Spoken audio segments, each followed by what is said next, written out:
Okay. Hello and welcome to the next episode. जो एक बहुत ही अच्छी हमारी बातचीत हुई थी पाइथोस सर से, पाइथोस जोशी सर, जिन्होंने हमको एक जिंदगी को देखने का एक नया नजरिया दिया और एक नया व्यू पॉइंट दिया, जो कि हम डिफरेंटली एबल स्टूडेंट्स ने आज तक सोचा ही नहीं था। Differently able student, differently able individuals, युगों स्पेशली एबल इंडिविजुअल्स ने सोचा ही नहीं था। उसको देखने का बहुत ही तगड़ा तरीका वो दिया हमको व्यू पॉइंट।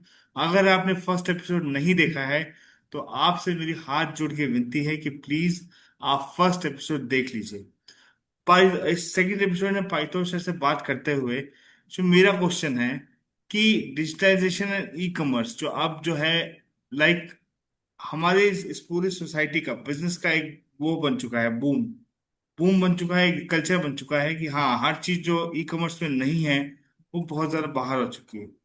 तो उसके अंदर हम डिफरेंटली एबल को इंक्लूड करना अगर चाहें, कितना कर पाए हैं, कितना बचा है? Please sir, please tell us about that. तो ई कॉमर्स, डिजिटाइजेशन, ये मतलब ई कॉमर्स ये डिजिटाइजेशन का एक सबसेट है।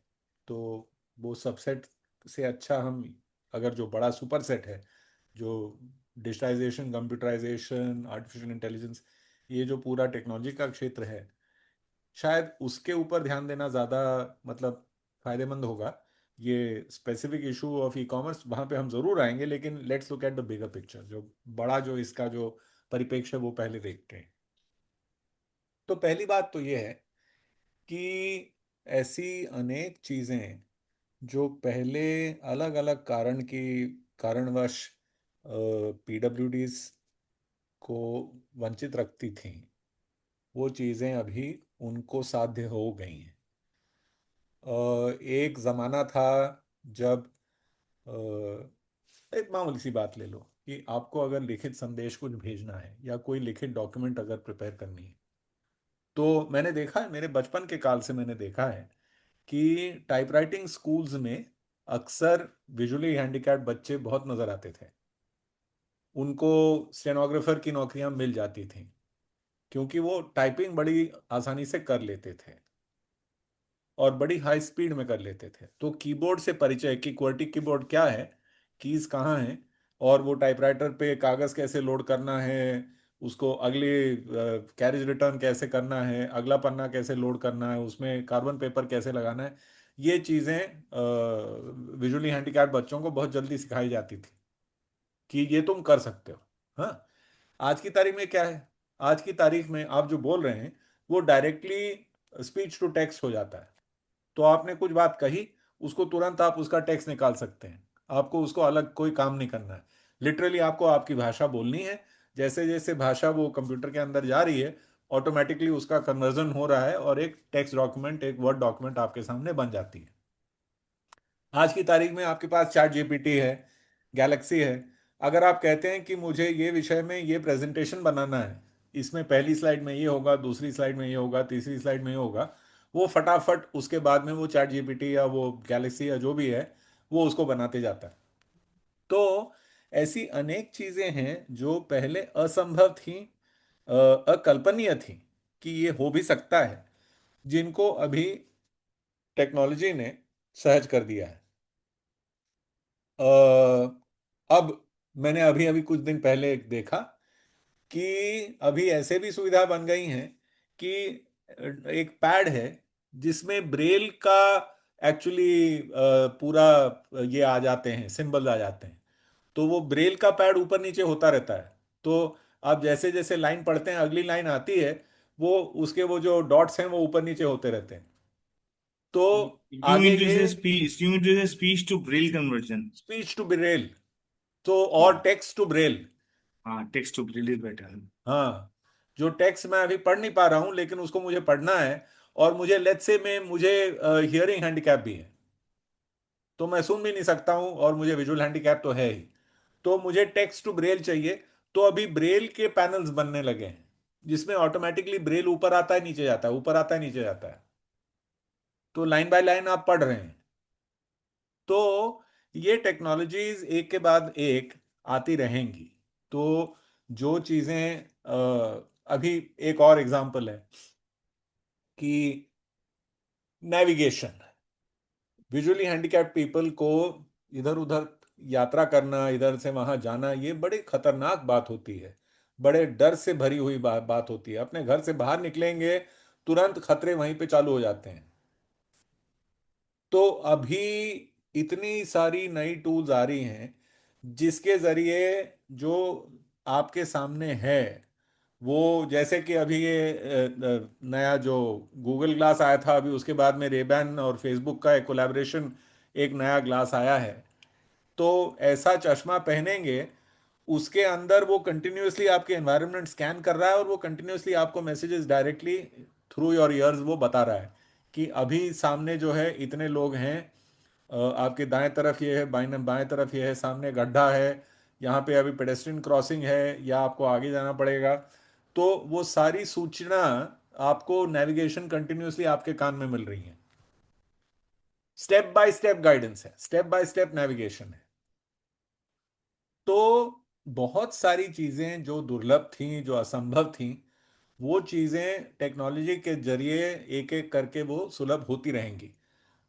आज की तारीख में यहां तक हम बात कर रहे हैं कि is it possible to reverse blindness, is it possible to rebuild an electronic cornea, is it possible to rebuild an electronic retina, कि जो आपका जो इक्विपमेंट यहाँ पे आंख के अंदर आपको नजर देता है, प्रदान करता है, विजुअल साइट आपको जहां से मिलती है, क्या उसको आप इलेक्ट्रॉनिकली रिक्रिएट कर सकते हैं? यहाँ ये साइंस इसका बढ़ता रहेगा। अब एक बड़ी दुख की बात है, और ये बात मैं कहना चाहता हूं कि हिंदुस्तान में बहुत सारा रिवर्सिबल ब्लाइंडनेस रिवर्स नहीं हो पाता क्योंकि हमारे पास डोनर नहीं है। अगर हमारे पास में जितने रेटिना डोनर्स होने चाहिए उतने अगर होते, तो बहुत सारा रिवर्सिबल ब्लाइंडनेस हिंदुस्तान में हम आज रिवर्स कर सकते हैं। तो मैं आपके इस माध्यम से मैं आपके सारे श्रोतागण को ये कहना चाह रहा हूं कि मैं तो खैर अभी 64 साल का हूं, इसलिए इन चीज़ों के बारे में विचार करना भी चाहिए। लेकिन मैंने और मेरी पत्नी ने ये दृढ़ निश्चय किया है, हमारी लिविंग विल में हमने इसका लिखना अभी बाकी है, लेकिन लिख डालेंगे कि हमारी बॉडी के जो जो पार्ट्स आप रिकवर कर सकते हैं अपॉन माय डेथ, वो सारे इस्तेमाल करिए भाई। अगर मेरा लिवर काम कर सकता है किसी दूसरे के शरीर में, उसको ले जाओ।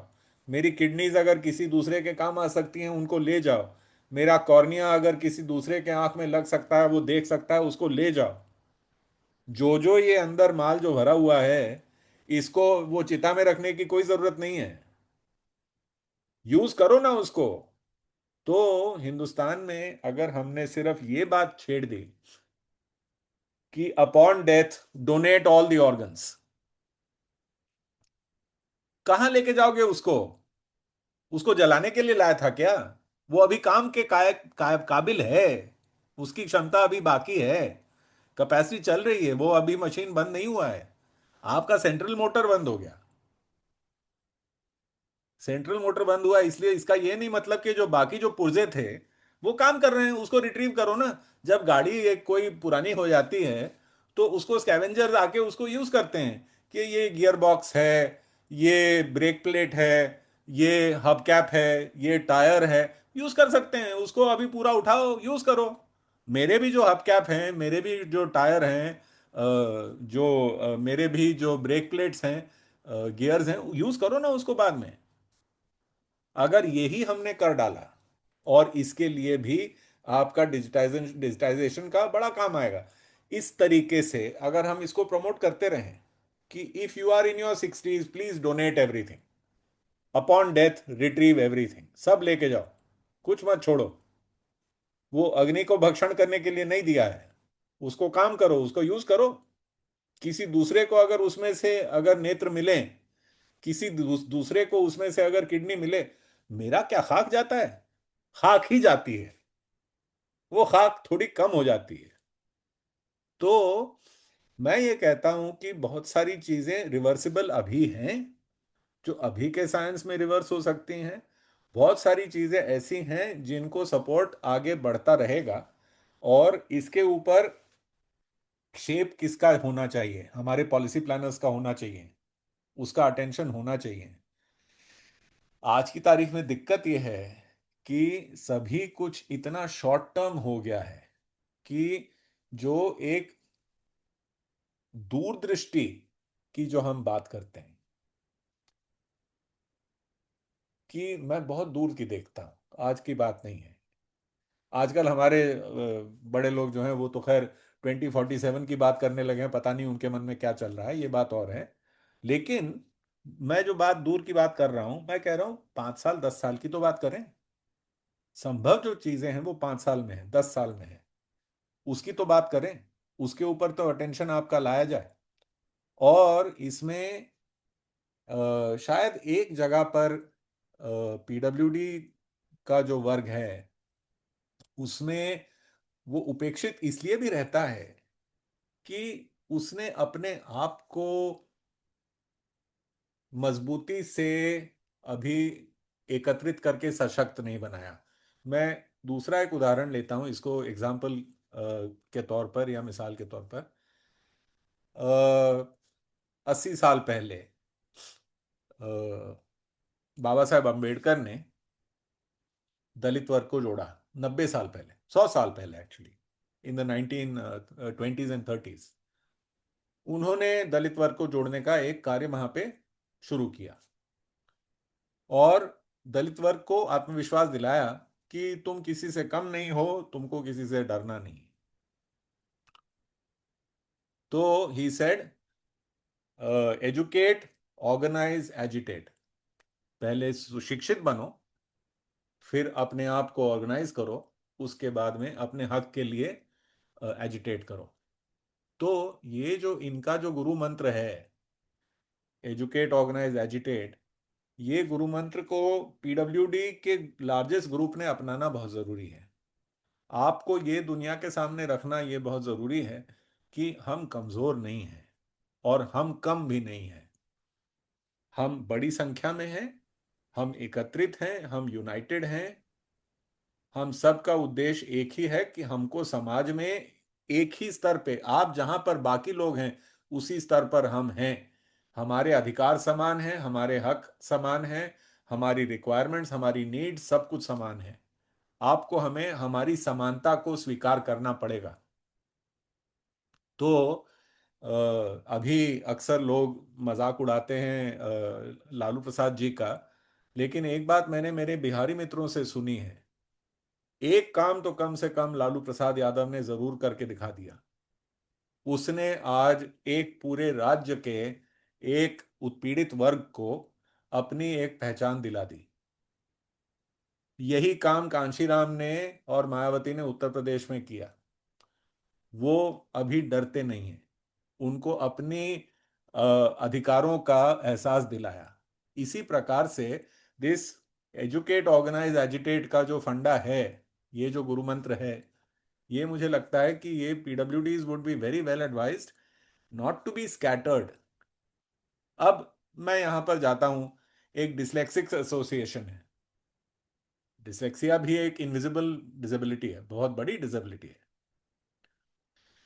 आपको पता भी नहीं चलेगा कि आदमी डिसलेक्सिक है तो सही। उसके प्रॉब्लम्स अपने हैं। हमने ऑफ कोर्स तारे जमीन पे देखा, इसलिए सबको लोगों उसके बारे में वो टाइम को कुछ दिन के लिए पता चला, अब हम फिर से भूल गए।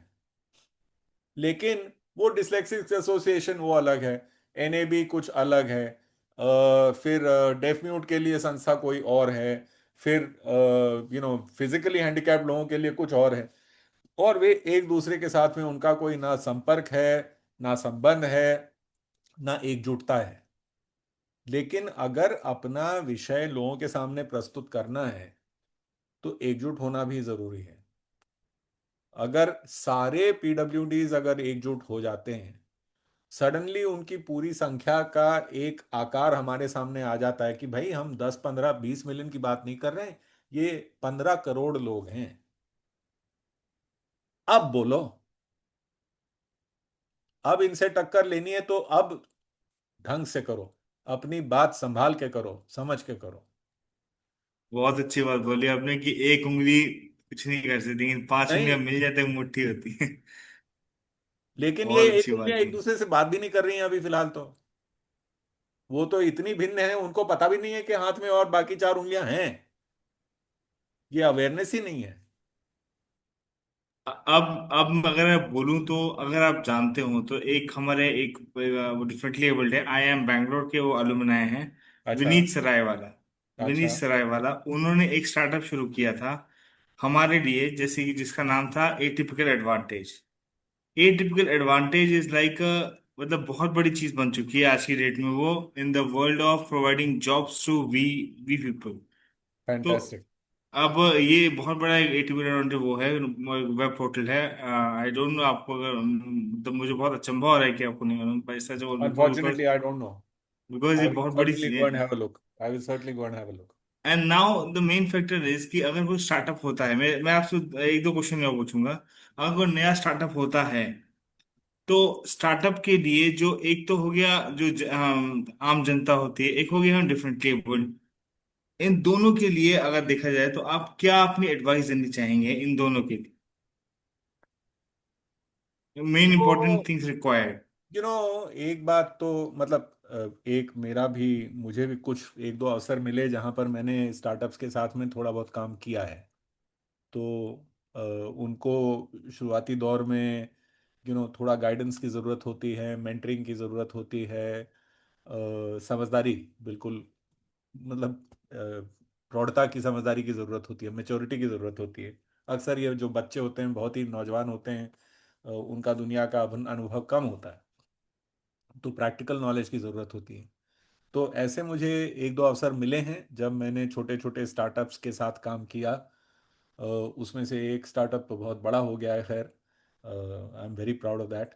लेकिन पहली बात यह है कि अगर किसी के मन में कोई ऐसा आइडिया है स्टार्टअप करना है, मुझे लगता है पहली चीज़, हमने एक वॉलंटियर मेंटर्स का ग्रुप अगर हम बनाएं, कि ये लोग अवेलेबल हैं, आप इनमें से किसी को भी चुनिए, ये आपके साथ में बात करेंगे, आपको आपका आइडिया समझने की कोशिश करेंगे, उसको थोड़ा क्रिटिकली नज़रिए से देखेंगे, आपको बताएंगे कि इसमें ठीक क्या है, गड़बड़ क्या है, इसमें आपको और किस तरीके से आगे बढ़ना चाहिए। ये जो मेंटरिंग की जो बेसिक लेसन्स हैं, तो मुझे लगता है कि जो डिसेबल्ड लोग हैं और जो नॉट डिसेबल्ड लोग हैं, इनके बीच में अगर हमने पुल बांधे जिसके जरिए ये एटलीस्ट ये इनिशियल स्टेज में मेंटरशिप जो है, जो एंजल फंडिंग की ज़रूरत होती है, कुछ अक्सर ये भी हो जाता है कि ये आइडियाज़ तो हैं लेकिन उसके लिए फंडिंग बिल्कुल भी नहीं है। तो अभी काफ़ी सारा फंड अवेलेबल हो जाता है हिंदुस्तान में सीएसआर के जरिए। तो वो सीएसआर के एक्सेस नहीं होते। पता होता है कि सीएसआर कुछ चीज़ है, लेकिन ये चिड़िया हमें कहाँ मिलती है इसके बारे में कोई ज्ञान नहीं होता। तो फंडिंग कहाँ से आएगी, एंजल फंडिंग कहाँ से आएगी, उसके बाद में अगर वेंचर कैपिटल चाहिए तो वो कैसे रेज किया जाता है, आपको बेसिक जो फाइनेंस एंड अकाउंटिंग का जो ज्ञान होना चाहिए वो कहाँ से मिलेगा, आपको जो बेसिक कमर्शियल लॉ का जो ज्ञान होना चाहिए वो कहाँ से मिलेगा, आपको नेटवर्क्स अगर बांधने हैं, कॉन्टैक्ट्स की ज़रूरत है, वो आप कैसे बिल्ड करेंगे।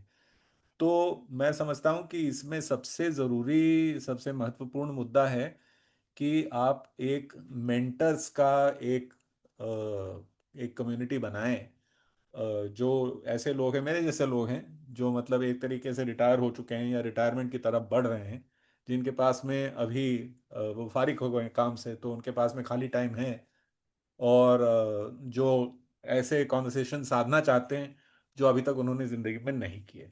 मैं एक बात ज़रूर देखता हूँ, मेरे उम्र के जो लोग हैं, बहुत सारे लोग ऐसे हैं जिनको इस उम्र में आने के बाद में कुछ हद तक पश्चाताप होता है कि शायद मैंने बहुत सारी चीज़ें देखी ही नहीं या समझी ही नहीं। मैंने अपने आप को, मतलब अपने इसमें हुड़ में लग गया, और ये मेरा करियर बनाते में बनाते में बाकी सारी दुनिया के बारे में मैं बड़ा हैंडीकैप हो गया, मुझे अभी कुछ नहीं मालूम है। तो मैं विजुअली हैंडीकैप इस तरीके से रहा कि मैं सिर्फ अपने सामने वाला जो था उतना ही मैं देख रहा था, और उसके आगे पीछे मुझे कुछ पता ही नहीं था। तो मैं इतना ऑब्सेस हो गया कि बस इतना ही मेरा संकुचित नजरिए से मैं दुनिया को देख रहा था। अब मैं 60 साल का हो गया हूं, मुझे एकदम अचानक ये बात समझ में आती है कि यार मैंने दुनिया का बहुत ही एक छोटा सा हिस्सा देखा, और उसके आगे मैं अवगत नहीं हूं, उसके आगे ये सारा जो है ये मेरे लिए अनभिज्ञ रहा। तो अभी भी मौका है, अभी भी मेरे पास टाइम है कि मैं थोड़ा बहुत नया कुछ देखूं, नए क्षेत्र में जाऊं, कुछ नए लोगों के साथ में मेरी बात हो, कुछ नई चीजें मैं भी समझूं, किसी नई चीजों को दूसरों को भी समझाऊं। तो लोग ऐसे मौजूद हैं, ऐसे लोग हैं जो चाहते हैं कि कुछ अलग करें, लेकिन उनको भी समझ में नहीं आता कि क्या करेंगे, क्योंकि उन्होंने ऐसे अपने विस्तृत अपना ये नेटवर्क बनाया ही नहीं, वो विस्तार हुआ ही नहीं। तो वो भी चाहते हैं कि हाँ, ऐसे विस्तार हो। ऐसे मैं जानता हूँ, विलिंगफुली चाहते हैं कि हम कुछ ऐसा करें जिससे जनता का कुछ हेल्प हो। हाँ अब वो ऐसे नहीं कि सिर्फ डिफरेंटली एबल, वो सबका ही चाहते हैं कि सबका भला हो। Exactly, exactly, exactly, I am so sorry. एक हमारा आजकल का एक कॉमन प्रॉब्लम है कि फोन्स आते रहते हैं।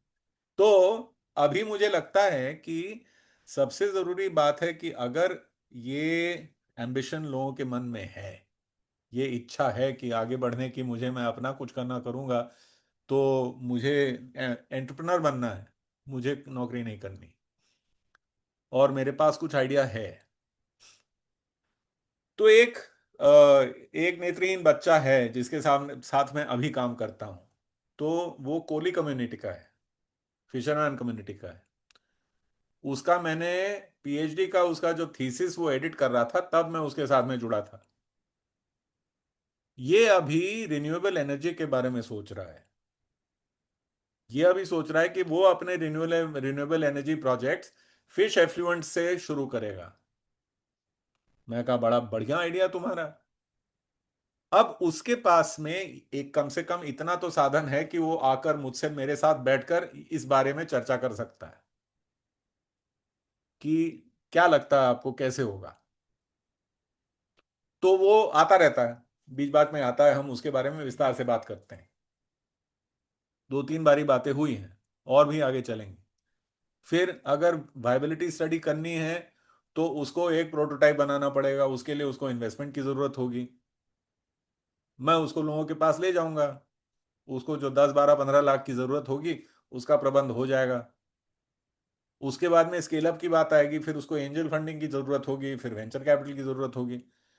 उधर भी मेरे थोड़े बहुत नेटवर्क्स हैं, कम से कम संपर्क तो करा दूंगा।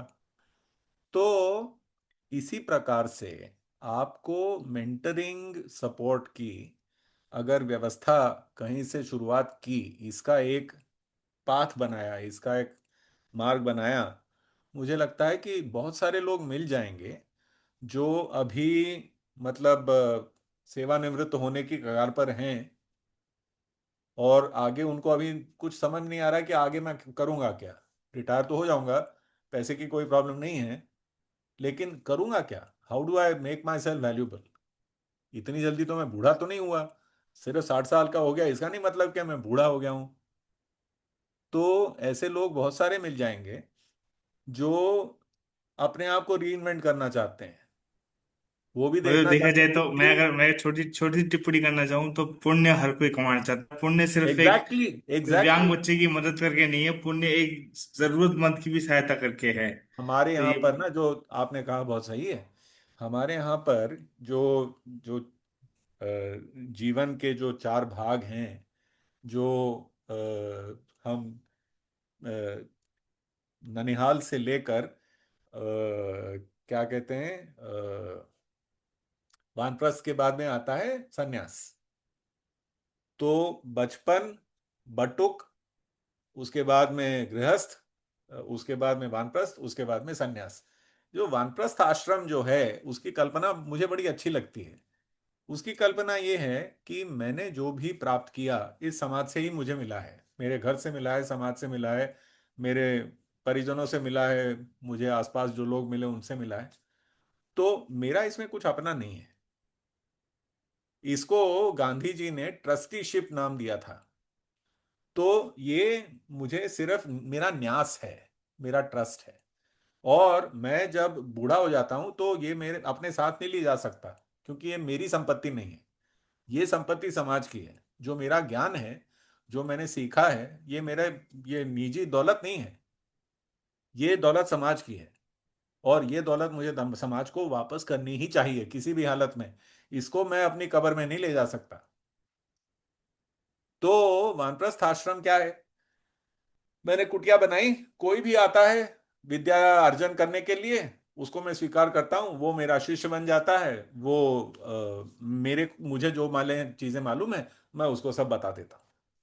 तो श्रुति स्मृति मेरी, मैं उसने दे दी, मैंने उसको जो मैंने सुना, जो मैंने याद किया, मैंने उसको दे दिया। अब मेरे पास कुछ नहीं है। अब मैं आराम से खाली हाथ संन्यास लेकर जंगल में जा सकता हूं, मर जाता हूं।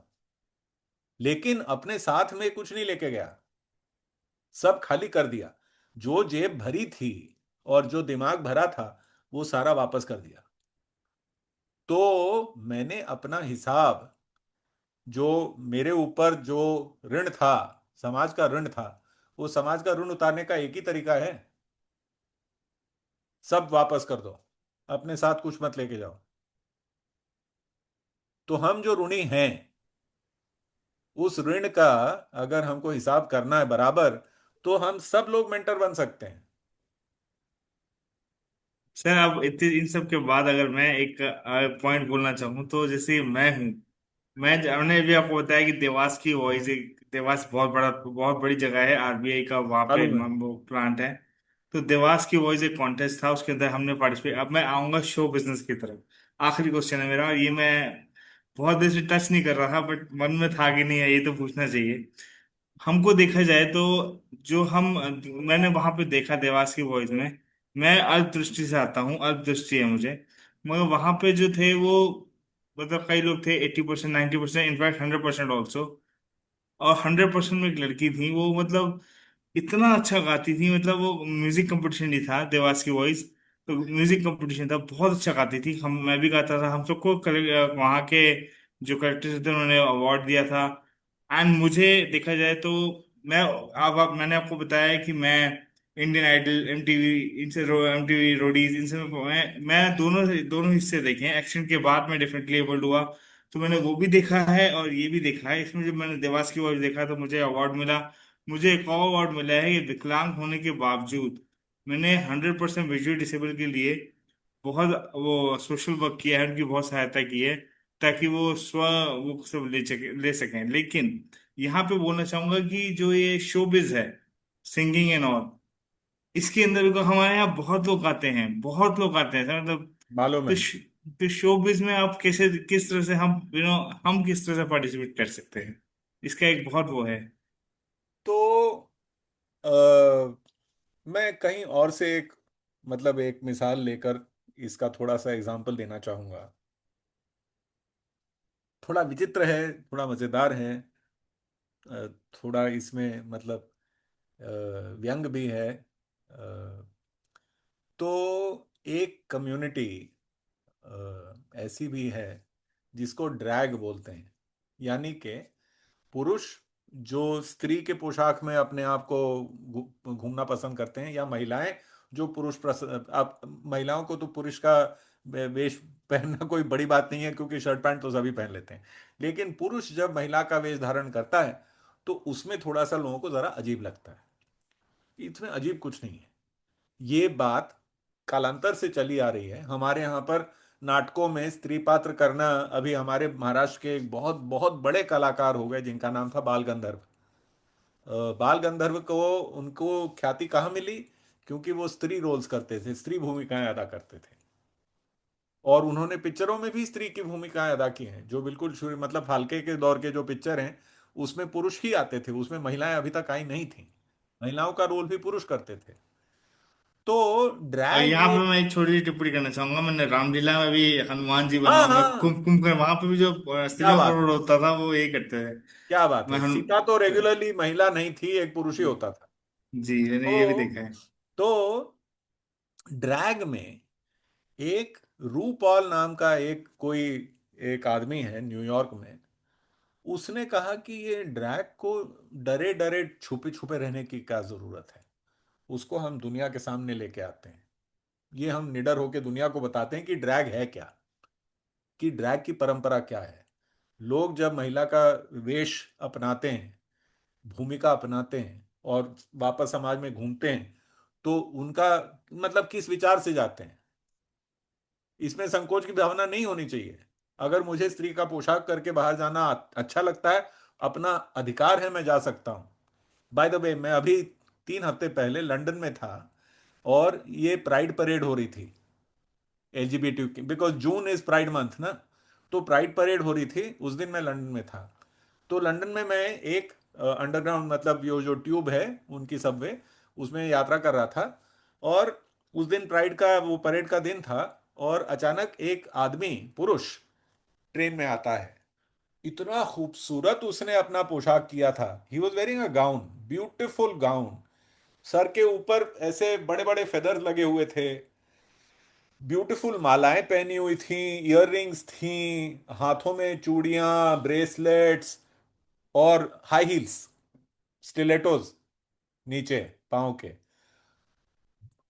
उसकी दाढ़ी थी, दाढ़ी में उसने सुंदर रचना की थी, उसमें वो शाइनी शाइनी चीजें डाली हुई थी, वो चमक रहा था, उसमें रंग लगा था, तो उसमें डाई किया था।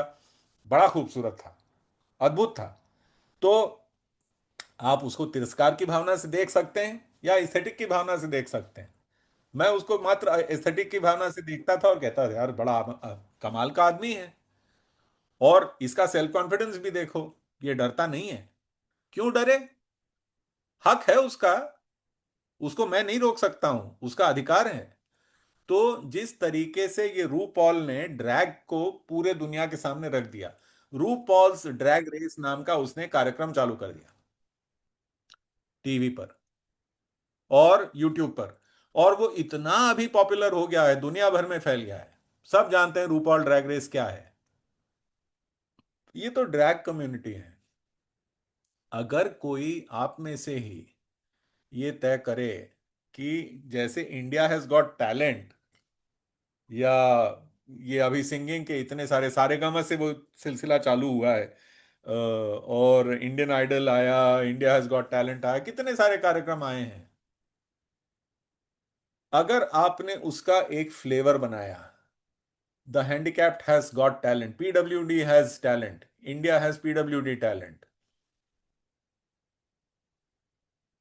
और आपने उसकी प्रोग्राम की एक आइडिया बनाई, आप उसको कोई प्रोडक्शन हाउस के पास ले गए, या तो फिर आपने उसको इसी तौर जिस तरीके से ये चालू कर रहे हैं वैसे ही सोशल मीडिया पर ही उसको आपने एक चैनल बनाया, और उसमें आपने ये टैलेंट आना, उसको इनवाइट करना चालू किया उनकी रिकॉर्डिंग के लिए। ऑफ कोर्स आप उसके लिए स्टूडियो की जरूरत होगी, एक अच्छे साउंड स्टेज की जरूरत होगी, ये बात तो है, इन्वेस्टमेंट की लगेगी थोड़ी बहुत। लेकिन लोगों को आपने रिकॉर्ड करने की जगह दी, जैसे कि कोक स्टूडियो है, वैसे अगर आपने अपना एक स्टूडियो का आइडिया बनाया और कार्यक्रम शुरू कर दिया, उसके लिए फंडिंग की कोई ज़रूरत पड़ी, वो फंडिंग आपको कहीं ना कहीं से मिल गई, लेकिन ये जो टैलेंट है इसको एक स्टेज आपने बना दी, और इसको आपने टीवी पे नहीं लॉन्च किया, चैनल पे नहीं गया, ये यूट्यूब पर ही आने लगा, ये मान के चलिए। ये बात ध्यान में रहे कि आज एक अकेला रवीश कुमार 2 करोड़ के ऑडियंस को हर रोज शाम उनसे बात करता है। उसका अभी उनसे डायरेक्ट परस्पर संबंध 2 करोड़ लोगों से जुड़ चुका है। ये आज सोशल मीडिया का कमाल है कि जो टीवी नहीं कर पाता है अक्सर वो सोशल मीडिया कर ही डालता है। तो ये जो आइडिया है कि आपको इनके लिए एक रंगमंच देना है, इनको स्टेज देनी है, इनको अवसर देना है कि ये इतना अच्छा गा सकते हैं, इतना अच्छा बजा सकते हैं। मैंने इनको नृत्य करते हुए, वो हेलन केलर डे को यहाँ पर रुया कॉलेज में बड़े सुंदर कार्यक्रम करते हैं, मैंने उनको वहां पर नाटक करते हुए देखा है। संगीत तो देखा ही देखा है, मैंने उनको डांस करते हुए देखा है। कमाल है। आश्चर्यचकित हो गया मैं, सच मायने में मैंने देखा वो कार्यक्रम, मैं चकित हो गया। मैं समझ नहीं पाया कि ये स्टेज पे ये ब्लॉकिंग कैसे कर रहे हैं। इतनी बढ़िया ब्लॉकिंग हो रही थी, इतने बढ़िया डायलॉग डिलीवरी हो रही थी, इतना बढ़िया कांटेक्ट हो रहा था। अगर ये आप भूल ही जाते हैं कि इसमें विजुअल हैंडीकैप कुछ चल रहा है। ये तो आर्टिस्ट हैं, आर्टिस्ट अपना काम कर रहे हैं, अपना अपना किरदार निभा रहे हैं। तो इसके लिए अभी, thanks to the emergence of digital social media, I think the opportunity is there, अवसर है। आपको सिर्फ उसको पकड़ना है और कहना अभी करेंगे। Very true session. अब देखा जाए तो जैसे बर्फी मूवी आई थी, एंड वो सितारे जमीन पर, अबे वो कार्तिक कॉलिंग कार्तिक, ये सब जो है ये जो एक जिन डिसेबिलिटी, गजनी मूवी भी आई थी, देखा जाए हाँ, मोमेंटो का गजनी, कॉपी थी बट बिल्कुल। स्टिल भी वो भी डिसेबिलिटी ही है, जो बिल्कुल दुनिया के बारे बिल्कुल। में हमको अब आपको बोला जाए तो वैसी ही डिसेबिलिटी मेरे को स्टार्टिंग स्टेज में थी। मैं घर से निकलता था, भूल जाता था सब, वो ठीक है, वो उतनी उतनी हाईफाई नहीं थी, बट ठीक है, मेडिकली अब मैं काफी अच्छा हूँ। बट दुनिया को इस चीज के बारे में मालूम नहीं है, और मालूम चल भी रही है, लेकिन बॉलीवुड इतना सेंसिटिव कभी भी नहीं है, देखा जाए तो, अगर सच बोलूं मैं, जो हमको लगता है कि यू नो, जो आपके जो लेगेसी मीडिया हैं, उनकी लेगेसी प्रेजुडिसेस भी हैं, और वो छूटना इतना आसान नहीं है, छुड़वाना आसान नहीं है। तो ऐसे कुछ क्षेत्र हो ही जाएंगे जहां पर ये प्रयास, जो आपके एलाइज हैं, आप हैं और आपके जो एलाइज हैं, ये प्रयास आप ही को करना है। अभी मैं एक डिफरेंट एग्जांपल, बहुत सारे विजुअली हैंडिकैप्ड बच्चे रनर्स होते हैं, उनको रनिंग पसंद है, लेकिन रनिंग, पर्टिकुलरली मैराथन रनिंग वगैरह करना खतरा है, डरते हैं कैसे जाएंगे, रनिंग कैसे करेंगे। अब मेरे एक पुराने मित्र हैं, जो ये जो बॉम्बे मैराथन है, उसमें हैंडिकैप पीपल के लिए एक 10 किलोमीटर का फासला दिया गया है। वैसे कुछ कुछ तो हाफ मैराथन भी कर ही लेते हैं, 21 भी भाग लेते हैं। लेकिन ये जो मेरा दोस्त है, ये रेगुलरली विजुअली हैंडिकैप बच्चों के साथ में ट्रेन करता है। तो वो संडे मॉर्निंग को मरीन ड्राइव पे मिलते हैं, और वो एक उनका हार्नेस टाई करते हैं, इसका और उसका, और एक पेस में 10 किलोमीटर दौड़ के आते हैं।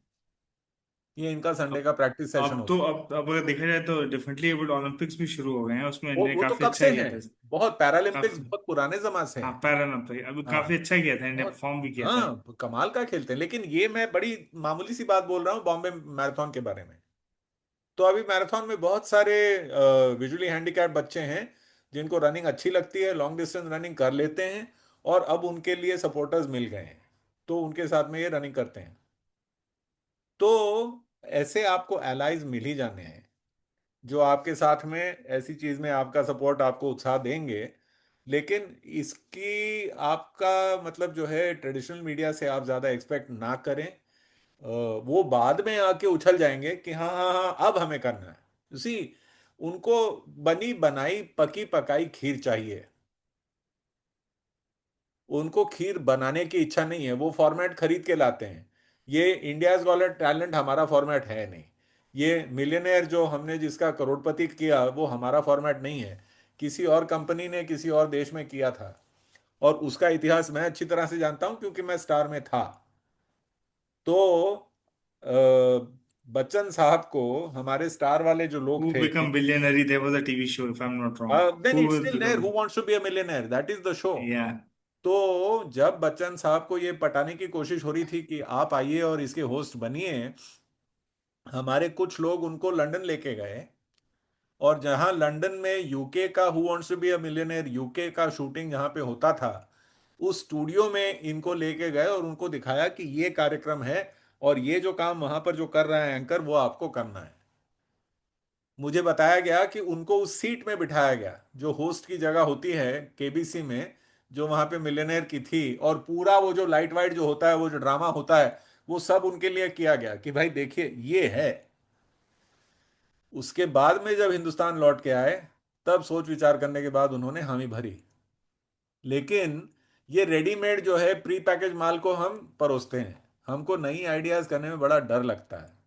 तो अभी आपको सपोर्ट नहीं मिलेगा, unfortunately the such the truth is कि जो लेगेसी मीडिया है, ट्रेडिशनल मीडिया है, वहां से आपको ज्यादा सपोर्ट मिलने की आप अपेक्षा ना रखें।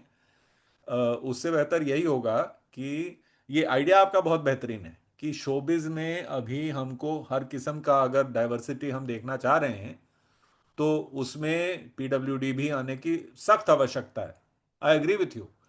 लेकिन मैं अनफॉर्चुनेटली, मतलब मुझे बड़े दुख के साथ में ये कहना पड़ता है कि अगर आप अपेक्षा करेंगे कि जो एग्जिस्टेंट मीडिया है वहाँ से आपको बहुत सारी मदद मिलने वाली है, शुरू में नहीं होगा। लेकिन आपने अगर ये दिखा दिया कि आपने कुछ करतब किया है, कि उसके लिए ऑडियंस बन रहे हैं, उसके लिए लोग देख रहे हैं, उसके वीडियोस पॉपुलर हो रहे हैं, उसके इंस्टाग्राम में उसका क्या कहते हैं वायरल हो रहे हैं, उसके बाद में वो लोग आपके पास आके बोलेंगे हाँ हाँ हाँ चलो हम इसको हम टीवी पे ले चलते हैं।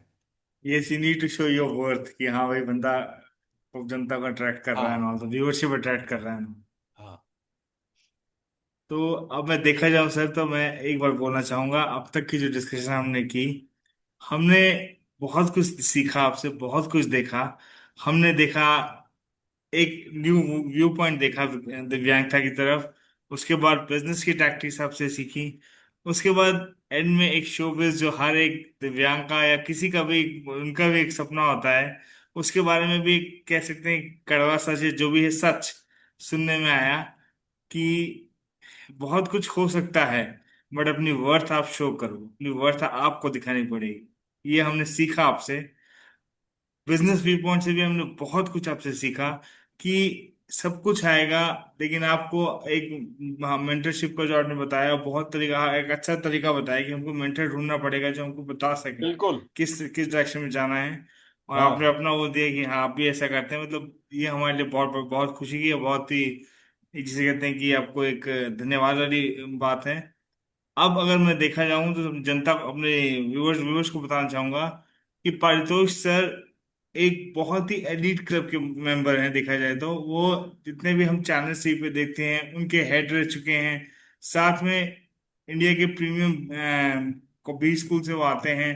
तो हमको जो उन्होंने व्यू पॉइंट दिया है दिव्यांगता की तरफ और इंक्लूजन की तरफ, साथ साथ बिजनेस एंड व्हाट वी से शोबिज, इन सब के मिक्सचर के साथ जो हमने आज अभी तक बातें की थी, उन सब बातों से हम लोग को बहुत बहुत ज्यादा हमको प्रोत्साहन मिली है। लेकिन एक चीज एंड में आपसे यही बोलना चाहूंगा, हम सबको हम सबको मीन सबको, आप मैं हर कोई, हमें अपना व्यू पॉइंट, अपनी जो थॉट प्रोसेस है उसको बदलना पड़ेगा। क्योंकि विकलांग, ये दिव्यांग, दिव्यांग जो वर्ड है वो सुनने में अच्छा लगता है, लेकिन सच बोला जाए तो वर्ड जो है वो एक विकलांगता के ऊपर जो हम लोग एक कड़वापन आता है हम सबके दिल में, उसको छुपाने की एक वो है। मगर हर कोई हम में से दिव्यांग है या यूं कहूं विकलांग है। बस उस चीज को लेके आप भी आज अपने आप से और हम सब से एक वादा करिए, अपनी सोच बदलेंगे। और मैं भी आपसे वादा करता हूं कि हम आप बहुत जल्दी मुझे टीवी पे देखेंगे। क्या थैंक यू बात है। Very much. Thank you very much. आप बहुत बहुत सबका धन्यवाद। बहुत बहुत बिफोर धन्यवाद। वी एंड परितोष सर, मेरे आपसे कुछ सवाल है स्मॉल स्केल बिजनेसेस को लेके थोड़ा सा। बताओ। मेरे कॉन्टैक्ट्स में काफ़ी सारे ऐसे लोग हैं जो स्मॉल स्केल बिजनेसेस करते हैं, कुछ पीडब्ल्यूडी कुछ नॉन पीडब्ल्यूडीज। तो उनके पास या तो मीडिया सेक्टर में या सोशल मीडिया के अकॉर्डिंग भी देखा जाए तो इतने रिसोर्सेज नहीं होते हैं। क्योंकि आप अगर व्हाट्सएप स्टेटस पे भी चीज़ें लगा रहे हो तो एक एक दो बार आपके रिश्तेदार, आपके दोस्त आपकी वो सिंपथी बाइंग में आपका प्रोडक्ट खरीद लेंगे, लेकिन बार बार नहीं खरीदा जा सकता ना। तो आप मतलब आपके पॉइंट ऑफ व्यू से बीइंग एन आईएमएम एलएमएनआई या फिर being very big name in corporates and media, तो इन ये जो स्मॉल स्केल बिजनेस इनको एक बड़े कॉर्पोरेट ब्रांड में या फिर इसकी एक टारगेट ऑडियंस कैसे पाई जाए या बिल्ड की जाए, और क्या ये व्हाट्सएप स्टेटस वगैरह से बिजनेस बढ़ सकता है? क्योंकि जितना मुझे लगता है दिस इज ऑलमोस्ट इम्पॉसिबल। तो मुझे व्हाट्सएप स्टेटस के बारे में तो मैं कोई टिप्पणी नहीं करूंगा। लेकिन यार एक तो बात कम से कम इतनी तो सच है कि कोई भी बिजनेस शुरू से ही बड़ा बिजनेस नहीं होता। जो भी बिजनेस है उसकी शुरुआत एक छोटे बिजनेस से ही होती है। अभी आपने बताया कि मैं प्रॉक्टर एंड गैम्बल में था, मेरा पहला एम्प्लॉयमेंट पीएनजी में था। प्रॉक्टर गैम्बल का इतिहास बड़ा मजेदार है। ये विलियम प्रॉक्टर और जेम्स गैम्बल नाम के दो लोग थे जो सिंसिनाटी में रहते थे। सिंसिनाटी ओहायो का एक छोटा सा शहर है, और वो वहाँ के जो ग्रेट लेक्स हैं उसके किनारे पर है। It's a port city. और ये दौर था 1870 का, जब इन दोनों ने वहाँ पर मोमबत्तियां बेचना शुरू किया। मोमबत्ती बेचते थे क्योंकि घरों में प्रकाश मोमबत्ती के ही जरिए होता था। आपको लैंटर्न लगाना होता था या मोमबत्ती लगानी होती थी, तो घरों घरों में लाइट का साधन वही था, मोमबत्ती ही थी। तो William Procter and James Gamble वे कैंडल मेकर्स। वो कैंडल मेकिंग करते करते वहां से ये कंपनी इस जगह पे पहुंची कि दुनिया के सबसे बड़े कंपनीज में उसका नाम गिना जाता है। शुरुआत सबकी छोटे बिजनेस से ही होती है। एक जमाने में एक धीरूभाई अंबानी नाम का आदमी एक एडन के पेट्रोल पंप में पेट्रोल भरा करता था। वहीं से शुरुआत होती है। तो ये छोटा और बड़ा, इसमें कोई ज्यादा डर होने की बात नहीं है, उसमें कोई संकोच की बात नहीं है। सभी छोटे ही होते हैं, शुरुआत में सभी छोटे ही होते हैं। बात मात्र ये है कि छोटे से बड़ा होने के लिए आपने, आपका मार्ग क्या था, किस तरीके से आप बड़े हुए, क्यों बड़े हुए। जी। तो पहली बात जो बार बार नजर आती है वो ये है कि उन्होंने कोई किसी एक विशेष उनकी क्वालिटी के ऊपर फोकस किया कि ऐसा कुछ मेरे प्रोडक्ट में है, ऐसा कुछ मेरी सर्विस में है जो असामान्य है, जो आपको सहज दूसरी जगह से नहीं मिल पाएगा। तो डिफरेंशिएशन ये मार्केटिंग का पहला प्रिंसिपल है कि मैं जो भी उत्पाद आपके सामने रखता हूं उसमें अलग क्या है, अलगपन क्या है। वो अभी हम संदीप के साथ जो बात कर रहे थे गाने की, संगीत की, आर्ट की, कोई भी कलाकार पहले अपनी एक शख्सियत बनाने की कोशिश करता है। तो आज से 70 साल पहले जब लता जी एक छोटी सी बच्ची थी, वो भी नूरजहां की तरह गाती थी, क्योंकि नूरजहां ही वो जमाने की, वो तो गॉडेस थी, वो तो देवी थी। तो सब लोग उनकी तरह वो कॉपी करते थे। तो लता जी भी नूरजहान को कॉपी करती थी।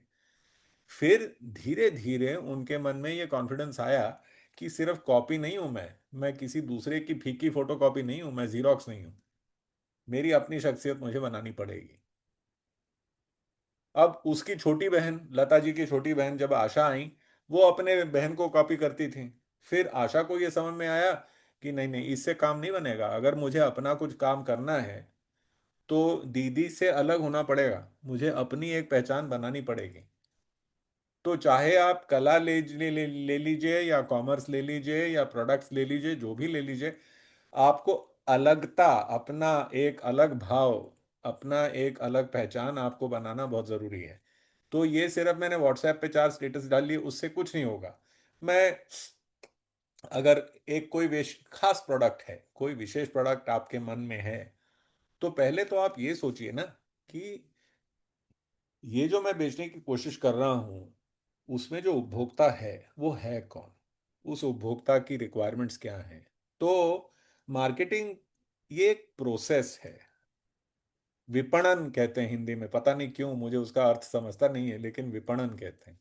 मार्केटिंग में हम ये सोचते हैं कि जो उपभोक्ता है उसकी हमें, जब तक हम अच्छी तरीके से सेवा नहीं करते हैं तब तक वो हमको बार बार नहीं खरीदेगा। जैसे आपने कहा, the worst reason to buy any product is sympathy. That's a terrible reason to buy a product. There is nothing good which can come out of it. उसमें से कुछ अच्छा हो ही नहीं सकता है। वो बर्बादी का रास्ता है। आप किसी की सहानुभूति पे माल नहीं बेचते हैं, आप बेचते हैं माल क्योंकि आपके पास में गुणवत्ता है। मैं अभी संगीत की बात करते हैं, रविंद्र जैन नाम के हमारे एक बहुत प्रसिद्ध संगीतकार गीतकार हुए। उन्होंने बड़ा कमाल का काम किया है, उनके गाने आज तक गाए जाते हैं। कोई नहीं ये सोचता है कि वो ही वॉज ब्लाइंड। स्टीवी वंडर के गाने सदियों तक गाने गाए जाते हैं, कोई ये नहीं कहता कि he got his fame because of he was blind. Nothing to with that, it is to do with the fact that he is a great musician. Ravindra Jain was a great musician. So आप पहले ये स्थापित करिए कि आपका जो product आप बनाना चाह रहे हैं उसमें विशेष गुणवत्ता है क्या, और आपका उपभोक्ता कौन है, आप उस उपभोक्ता को कैसे समझते हैं, उसके बारे में आप क्या सीख पाए हैं, उसकी रिक्वायरमेंट्स आप कैसे समझ पाए हैं। सो ये कहना कि मैंने सिंपथी पे अपना व्हाट्सएप का स्टेटस कर दिया, उसके ऊपर 4 लोगों ने खरीद लिया, इसे इससे कुछ हासिल नहीं होगा जब तक आप ये स्पष्ट रूप से अपने आप के लिए नहीं डिसाइड कर। इसीलिए मैंने जो पहले कहा ना कि थोड़ा इसमें मेंटरिंग का काम आता है। आप उन लोगों के पास जाइए जो इन चीजों को थोड़ा समझते हैं, जिनका इसमें कुछ अनुभव है, जिसका इस विषय से परिचय है, उनसे बात करिए, उनसे पूछिए कि मैं जो कर रहा हूं इसको मैं अभी ज्यादा सुदृढ़ कैसे करूं, इसको मैं जबरदस्त कैसे बनाऊं। अच्छा, एक बार वो बन गया, सबसे बढ़िया मार्केटिंग में एक जो टूल है जो सबको पता है वो यही है कि word of mouth. Elon Musk, जिसको मैं बिल्कुल पसंद नहीं करता हूं, वो बड़ा घटिया किस्म का इंसान है, बहुत वाहियात किस्म का इंसान है, लेकिन उसने एक दो जो बातें कही हैं वो मेरे मन में बड़ी अच्छी तरह से बैठी हैं।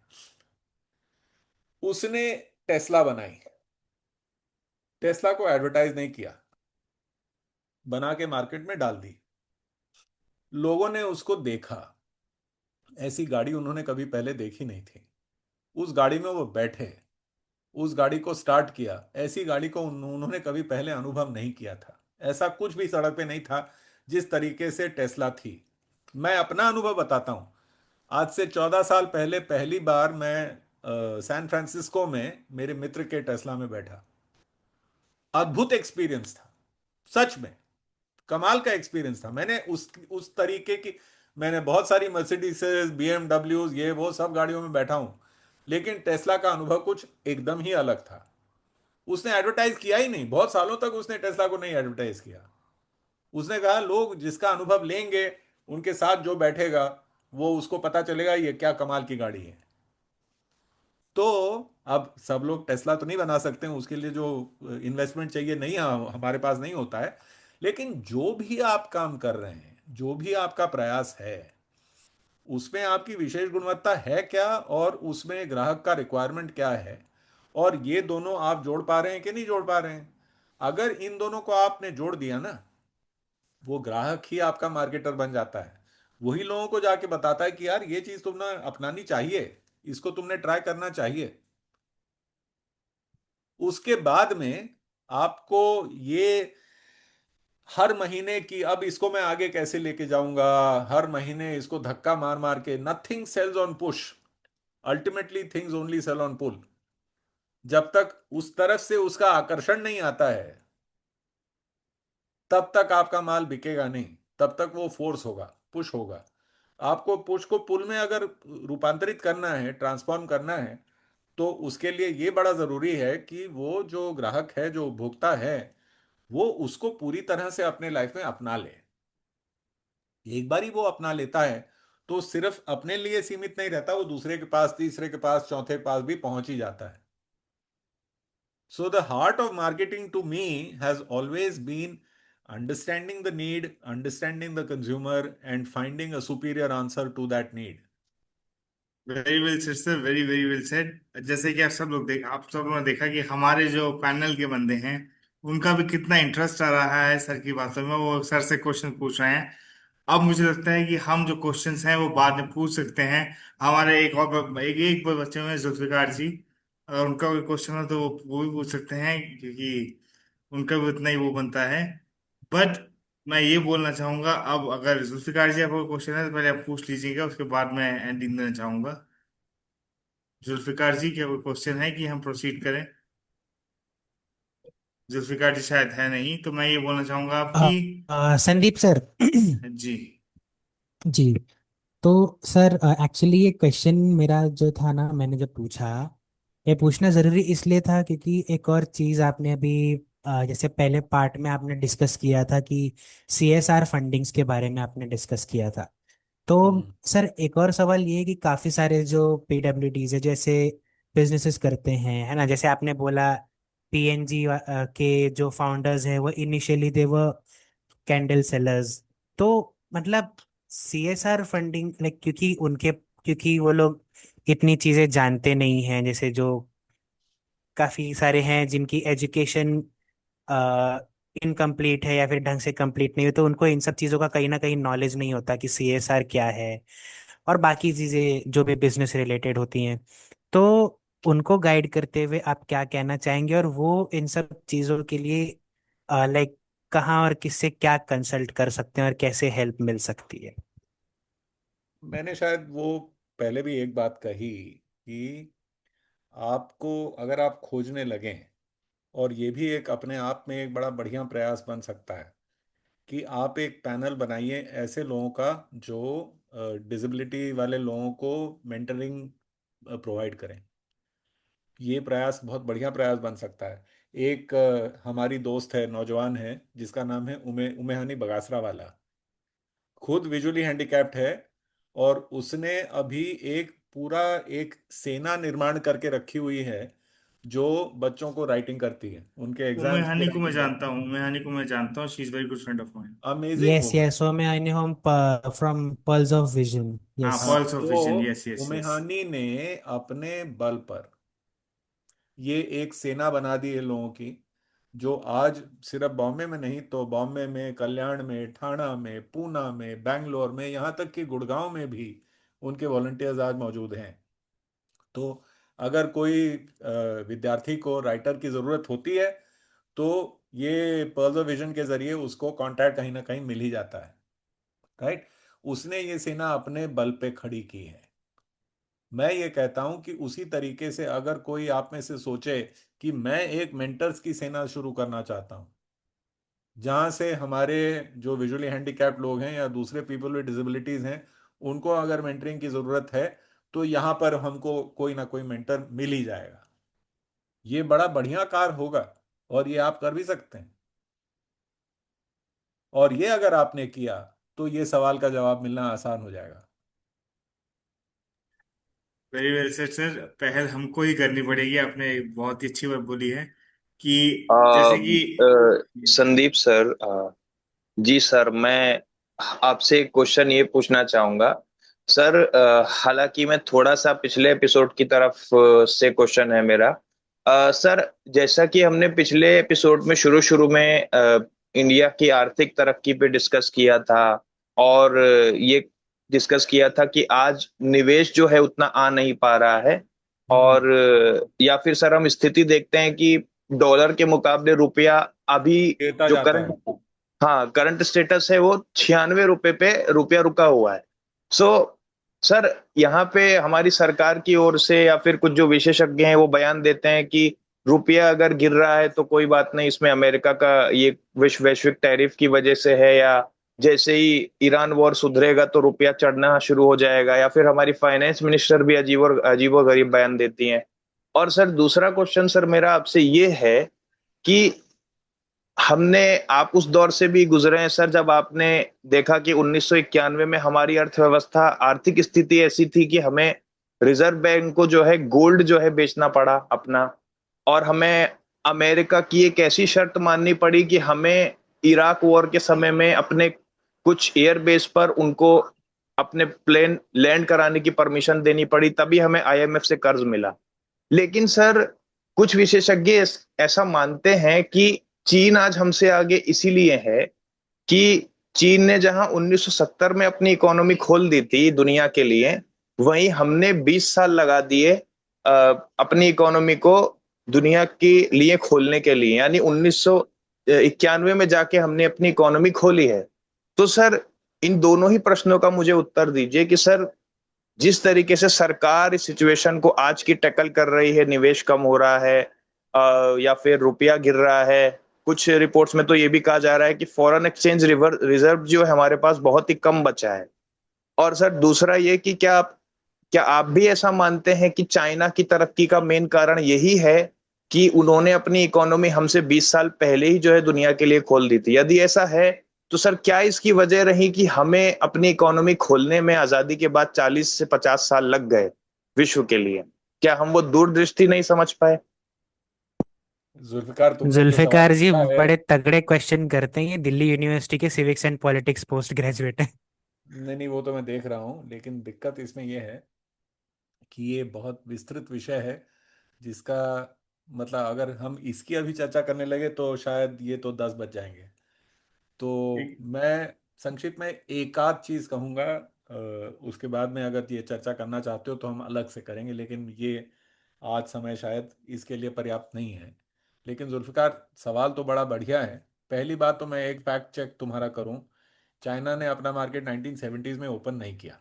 1970s में अभी भी चाइना कल्चरल रेवोल्यूशन जैसी चीज़ों में अभी भी लिप्त था। माओ जेडोंग का वो काल था।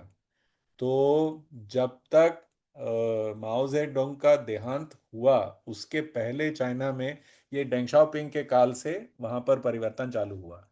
दूसरी बात, वो एक कम्युनिस्ट समाज है, वो एक कम्युनिस्ट देश है। वहाँ पर सारी चीज़ें सेंट्रल प्लानिंग से होती हैं। वहाँ पर जो हमारे यहाँ पर निजी प्रॉपर्टी का जो राइट है, fundamental right to property Hindustan में है। आप अधिकार किसी चीज़ पर रख सकते हैं कि ये मेरी मतलब पैतृक संपत्ति है। वहाँ पर ऐसे पैतृक संपत्ति को वो उसका कोई आदर नहीं किया जाता है। आप अपनी संपत्ति बना भी लेंगे, अगर कल को स्टेट को मर्जी नहीं है कि आपके पास वो रहेगी, तो वो स्टेट उसको निगल जाएगा और आप उसके लिए कुछ नहीं कर सकते। तो उनके यहाँ पर जो प्राइवेट कैपिटल के जो अधिकार हैं, काफ़ी चेंज हुए हैं पिछले 40 साल में, बहुत बदला है। लेकिन ये कहना कि वो 1970 में ही वो उन्होंने पूरा लिबरलाइजेशन कर डाला था, ये मिसरीडिंग है, ये मिसअंडरस्टैंडिंग है। ऐसा नहीं हुआ। उसको उनको भी करने में वो 1980s के दशक तक आना ही पड़ा, और उनको भी काफ़ी सारे स्ट्रगल्स उससे पहले उनको देखने पड़े। बल्कि हम ये अभी भूल जाते हैं कि जब वहाँ पर कल्चरल रेवोल्यूशन किया माओ ने, तो उसमें करोड़ों की संख्या में लोग मर गए। उनकी ऐसी प्रताड़ना हुई कि वह उसमें मर गए।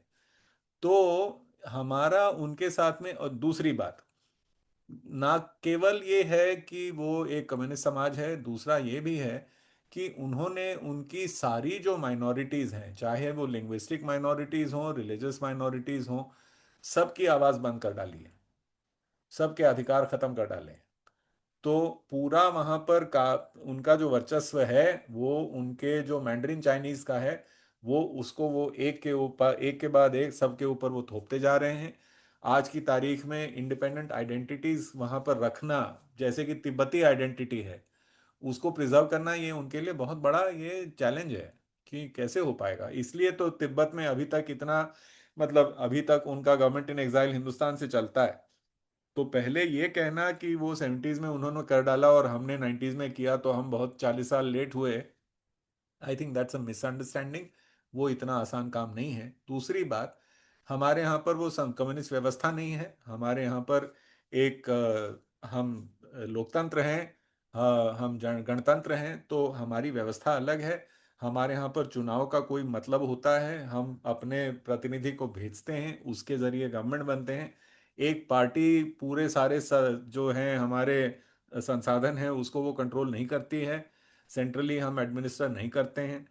तो बहुत बड़ा फर्क है। और दूसरी बात, जो हमारे पास उपलब्धियां हैं, हम कभी कभी उसको समझ नहीं पाते हैं कि हमारे पास में हमारी सबसे बड़ी उपलब्धि, पर्टिकुलरली आज की तारीख में, वो हमारी डाइवर्सिटी है, हमारी भिन्नता है। और वहां पर वो भिन्नता को खत्म कर रहे हैं। तो ये मैं बिल्कुल मतलब बहुत ही जेंटली ये कहना चाहूंगा कि हमारा ऑल द टाइम हमारा कंपैरिजन चाइना से किया जाता है, लेकिन बड़ा ही भिन्न देश है। मैं चाइना गया हूँ, 4-5 बार चाइना गया हूँ, कमाल की जगह है, अद्भुत है। मतलब आपको समझ में नहीं आता है, जो पश्चिमी देशों में नहीं हो पा रहा है वो चाइना में वो कर रहे हैं। लेकिन चाइना की दूसरी खासियत ये भी है कि वो अभी भी अपनी गरीबी को कहीं छुपा के रखते हैं, वो गरीबी आपके सामने आती नहीं है। तो शंघाई जैसे शहर में गरीब को एंट्री ही नहीं है। वहां पर भी स्लम हुआ करते थे, वहां पर भी झुग्गी झोपड़ी हुआ करती थी, खदेड़ दिया सबको उन्होंने। तो उनकी समाज व्यवस्था, उनकी आर्थिक व्यवस्था, इसका हमारे साथ में सीधा तुलना करना थोड़ा बहुत गड़बड़ का प्रॉब्लम है। इसलिए मैं इस विषय पे ज्यादा नहीं जाना चाहता हूं।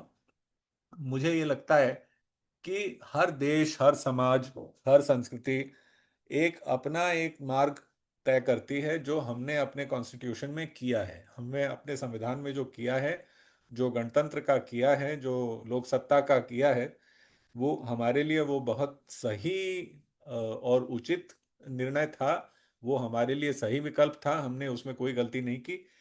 हम उसको जिस तरीके से आगे बढ़ाते हैं उसमें कभी कभी गड़बड़ होती रहती है, हुई भी है, आगे भी होंगी, लेकिन हम उसको सुधारना भी जानते हैं।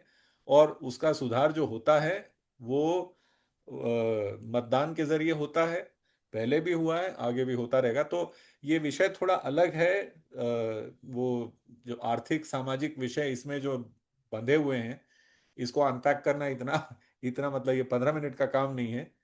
तो वो कभी और करेंगे। Thank you very much, sir. Thank you very much for having us, because for giving sharing this knowledge with us. Because अब मुझे लगता है कि आपका जो ये है वो नॉलेज है, हम क्वेश्चन पूछते रह जाएंगे। तो मैं अपने पैनल से बोलना चाहूंगा कि सर को थोड़ा विश्राम दिया जाए। और सब लोगों की तरफ से आपको बहुत बहुत धन्यवाद सर, हमारे जिसे कहते हैं ज्ञान रूपी चक्षु और कपाट हमारे सर के खोलने के लिए बहुत बहुत धन्यवाद सर। और इसके साथ ही मैं रिकॉर्डिंग बोलना चाहूंगा, और मित्रों को भी रिकॉर्डिंग बंद संदीप, कर दें। बहुत बहुत धन्यवाद, आप सबका बहुत धन्यवाद। बहुत बहुत धन्यवाद sir, have a very great day sir, and sorry to say, एक आखिरी है कि हमारी ऑडियंस को या फिर जो इंक्लूसिव, जो हमारा बेसिकली इंक्लूसिविटी थीम है, तो हमारी ऑडियंस को, और जैसा मैंने बताया पीडब्ल्यूडीज जो बाकी के हैं, इंक्लूडिंग ब्लाइंडनेस एंड अदर्स, उसके अलावा जो पीडब्ल्यूडीज बिजनेस या परफॉर्मिंग आर्ट जैसे म्यूजिक या किसी और चीज़ में उतरना चाहते हैं, उन सबको आप अपनी तरफ से क्या मैसेज या क्या सजेशन या आप क्या कहना चाहते हैं?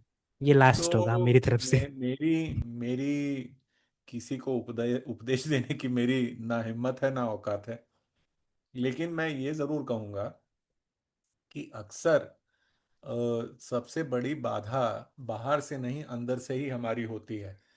अक्सर हम अपनी जमीन को संकुचित करते हैं, और हम अपने आप को अगर संकुचित करेंगे तो और वो हम छोटे छोटे होते ही जाएंगे। तो वो श्रिंकेज हम अपने ऊपर इम्पोज कर रहे हैं। अगर हम खुले दिल से दुनिया के सामने अपने आप को रखते हैं और कहते हैं कि मेरा इस समाज में मेरा संचार उतना ही जरूरी है, और मैं उसका उतना ही हकदार हूं जितना दूसरा कोई भी है, तो मैं किसी के आगे पीछे फीका नहीं पड़ता हूं, मैं किसी के पीछे छुपता नहीं हूं, मैं डरता नहीं हूं।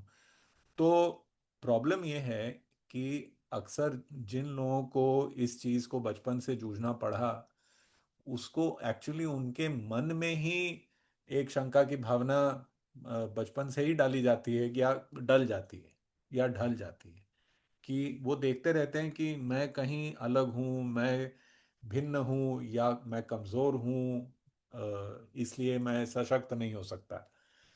तो यार, हर चीज में ना, पहली बात तो ये नकारात्मक नकारात्मक जो विचार है, ये मैं ये नहीं कहता हूं कि ये नेचुरल नहीं है, ये है, नेचुरल है, ये होना नेचुरल है, कि ये आ ही जाता है, क्योंकि बचपन से ही आपको जिस तरीके से ट्रीट किया गया, समाज ने जिस तरह, तो इसका इलाज तो एक सामाजिक इलाज तो करना ही चाहिए, जो मैंने शुरू से ही कहा है कि इंक्लूजन ये बात होनी ही नहीं चाहिए, इंक्लूड ही होना चाहिए, सब कुछ साथ ही होना चाहिए। जो भी ये रंग हैं, जितने भी रंग हैं, वो साथ ही होने चाहिए। वो सतरंगी दुनिया शुरू से ही होनी चाहिए, लेकिन हम उनको अलग कर देते हैं, और एक बार अलग कर देते हैं उनको वापस उसके स्पेक्ट्रम में लाना बड़ा मुश्किल हो जाता है, और लोग अपने आप को अलग समझने लगते हैं, डरने लगते हैं, मन में भयभीत हो जाते हैं। तो क्या ये भय सही है या गलत है? सही भी है, क्योंकि समाज ने ऐसा कोई प्रयास नहीं किया कि इस भय को हम हटाएं। लेकिन इसकी, unfortunately, while the responsibility must be with the strong person to ensure that the weak person gets a place, ये हमारा कॉन्स्टिट्यूशन कहता है कि ये इक्वालिटी करने के लिए हमको जो लोग दबे हुए हैं उनको हमको सहायता करनी है, उनको हाथ देना है, आओ मैं उसको उठाता हूँ। हमको उनका जो भार है, उनका जो वजन है, उसको शेयर करना है। अब नहीं करते हैं। हम बड़े निर्घृण हो गए हैं। हमारा समाज निर्घृण समाज है। हम नहीं समझते हैं, हम ना समझ हैं। इसलिए जो लोग समझते हैं, जिनका अनुभव है, जो इस जगह पर अटके हुए हैं, अपने पीडब्ल्यूडी समाज में अटके हुए हैं, अब उनको ही आवाज अपनी बुलंद करनी है। Unfortunately, don't expect much from the not disabled community. Unfortunately, जो मैंने कहा, जो अंबेडकर का जो गुरु मंत्र है, वो बहुत जरूरी है। Educate, organise, agitate. ये सबके लिए एप्लीकेबल है, यहां पर भी एप्लीकेबल है। अनफॉर्चुनेटली, मतलब जो दलित पिछड़ा वर्ग है, उसका उद्धार कोई सवर्ण ने नहीं किया है। उसका अगर उद्धार होगा तो वो दलित पिछड़ा खुद का उद्धार करेगा, या तो वहीं रहेगा। जब तक वो चुनौती नहीं देगा, जब तक वो अपनी आवाज बुलंद नहीं करेगा, जब तक वो सामने खड़े होकर नहीं कहेगा कि तुम्हें मुझे स्वीकार करना पड़ेगा, मैं यहां हूं, मुझे एक्सेप्ट करो, इसमें तुम्हें कोई विकल्प नहीं है, मैं इसी समाज का घटक हूं। अब ये छोटी बात नहीं है, बहुत बड़ी बात है। मैं बहुत छोटा आदमी हूं, लेकिन अगर ये बात बचपन से, see, you either put a very positive thought in the mind from the beginning and say, don't worry, you're as good as the rest, and you will do as well as everybody else. Or you remind people of the disability all the time. तुम कमजोर हो, तुम कमजोर हो, तुम कमजोर हो, तुम कमजोर हो, तुम में कुछ खामी है, तुम में कुछ कमी है, तुम केपेबल नहीं हो, तुम सक्षम नहीं हो। तो एक तो तुम्हारे घर में, तुम्हारे परिवार में, तुम्हारे समाज में तुमको प्रोत्साहन मिलता है, या इस तरह से दुत्कारा जाता है। अनफॉर्चुनेटली दूसरा ही हिंदुस्तान में बहुत ज्यादा होता है, ये सच है। लेकिन मैं आज एक कोई पिक्चर देख रहा था, उसमें एक बात मैंने सुनी, मुझे बड़ा अच्छा लगा। If nobody else backs you, back yourself. If you don't back yourself, nobody will back you. ये भी सच है। अगर तुम अपने आप में आत्मविश्वास नहीं बढ़ाते हो कि मुझे अपने आप को तो सपोर्ट करते ही रहना है, I will not lose faith in my self. अभी पीवी सिंधु 31 साल की उम्र में जाकर जापान ओपन जीत के आती है।